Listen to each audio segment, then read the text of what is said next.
Itu 81 ya? 88. 88. Yang 81 kan saya di. Berarti udah yang kedua ya dikeroyok ya. Dan selalu terulang nih di Bakung. Nah, di Bakung itu kan anak-anak muda itu sering berperilaku begitu. Jadi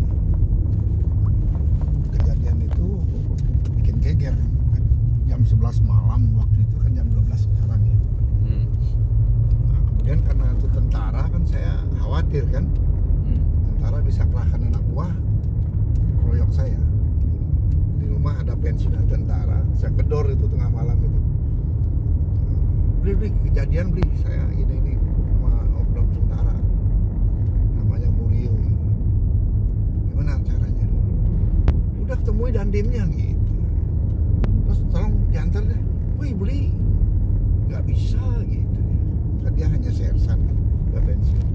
Pagi-pagi sekali saya sama adik bergaul langsung ke Kubu Jati, ke rumah kediaman dandim itu. Soal. Ya menghadapkan. Pagi sekali belum matahari terbit itu. Jadi saya masuk, pintunya terbuka, izin masuk. Nah gitu. Kan saya menwa juga kan. Nah, suruh nungguin. Nah, dia lagi siap-siap rapi. Karena tanggal itu kan tanggal 2 Mei mau upacara kan. Hari kebangkitan Pendidikan. Hari pendidikan ya. Gitu. Terus selesai beliau rapi-rapi, saya ditemui. Ada apa dek? Ini pak, semalam kejadian pak, saya ada clash dengan oknum tentara dari Kodim. Oh iya, saya udah dengar itu. Nanti kalau dipanggil, didengar jadi saksi, hadir ya? Siap pak. Ya udah bapak nggak bisa nemenin ngobrol nih karena jadi danuf sekarang. Nah, ternyata saya nggak dipanggil-panggil. Jadi beritanya si Murio ini udah diskors, dia diadili dari jam 8 sampai jam 11 itu hormati bendera, kemudian bersihkan toilet, itu dapat hukuman ya. Nah itu pelajaran. Nah, setelah itu dia internal. Nah, setelah itu dia baik sikapnya sama warga. Nah, itu. Tapi kejadian-kejadian yang anu itu beruntun terus masalah perkelahian gitu ya. Iya. Berantai sampai sekarang. Sekarang saya tidak berkelahi kan. Tapi artinya ada kejadian-kejadian di terminal ada orang dipukulin, saya langsung lerai, selesaikan masalah secara baik-baik. Marah dia, oh kalau gitu yuk berhadapan dengan saya. Nah, syukur dia gak mau. Kemudian tahun 2001 ya, tahun 2000 baru jadi anggota DPR gitu kan. Kejadian di Ubung, lewat Ubung, apa namanya itu, depan Tiara Grosir, Tiara Dewata, Tiara Grosir. Ada orang dikeroyok warga sekampung gitu. Wow. Jadi saya berhenti, saya masuk ke dalam arena itu. Saya lihat itu orang udah terkapar kan. Ini kenapa ini? Dibilang dia nyuri motor kan. Ya bawa kantor polisi kalau dia maling. Ya udah sekarat, orang bawa ke rumah sakit. Terus balik saya yang diajar. Saya dengar itu bisikan, jangan melawan. Nah gitu. Udah biarin dipukulin saya. 24 orang dihitung sama istri saya tuh. Akhirnya saya lari ke mobil. Tahu-tahu anak saya tertinggal, berhenti lagi.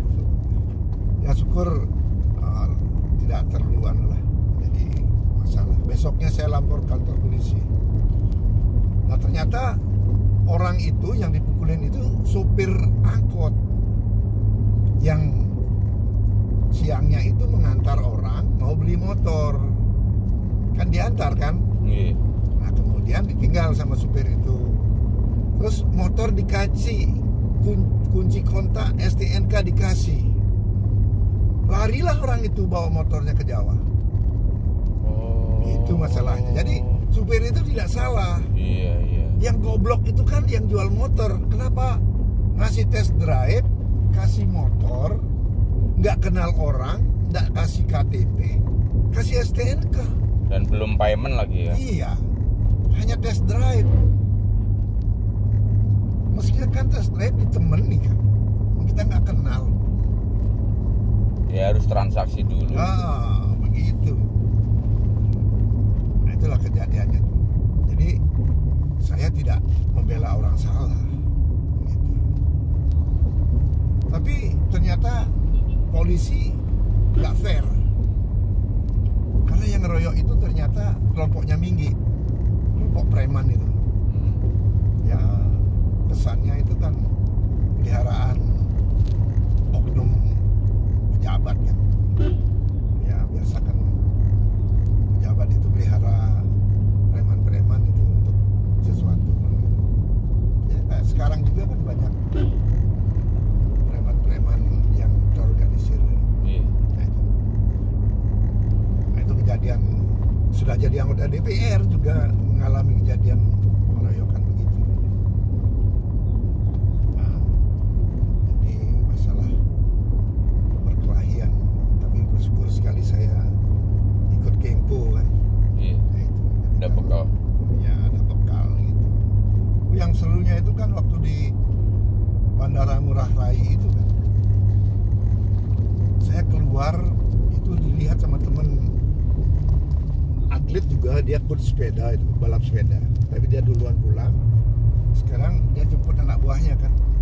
Jadi persis saya keluar dari lobi itu ke tempat parkir, terus kejadian saya dikeroyok, dia hitung 13 orang itu. Salah satunya itu yang ngeroyok saya itu kan, yang punya masalah dengan saya itu kan pelatih dan pembinanya Bakti Negara itu, silat gitu. Iya. Kalau dia memang berani berkelahi, kenapa tidak di Jakarta? Kan masalahnya di Jakarta kan. Iya. Saya ditantang untuk berkelahi di Bali gitu. Saya bilang, kalau you nggak puas dengan saya, ya kita lanjutkan. Nah kemudian saya sampaikan ke pelatih silat, pelatih karate, si Bambang itu.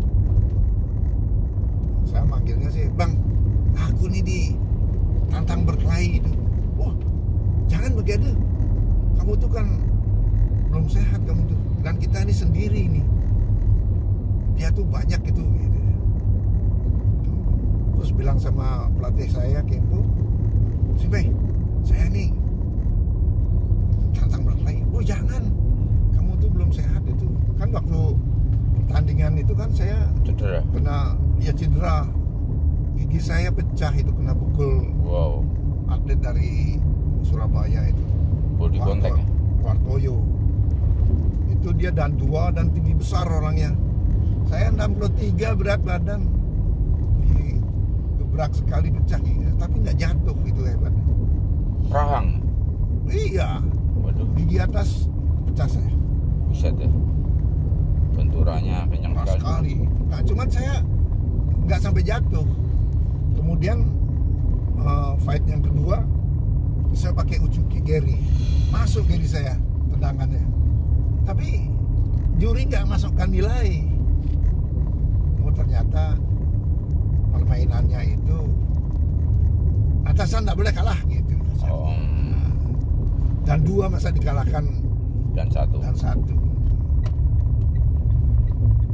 Seperti itu. Nah kemudian setelah turun dari pesawat, saya deketin karena atas nasihat para simpai itu kan. Terus masalah tadi nggak usah deh dilanjutkan. Kalau saya salah saya minta maaf. Oh enggak, kita bicara di luar. Ya kalau untuk baik-baik damai gitu saya nggak masalah. Saya digiring ke tempat parkir itu. Oh langsung saya dipukul Waduh. Nah kan karena saya punya refleks yang bagus, pukulannya lewat. Saya tarik badan hikimi namanya.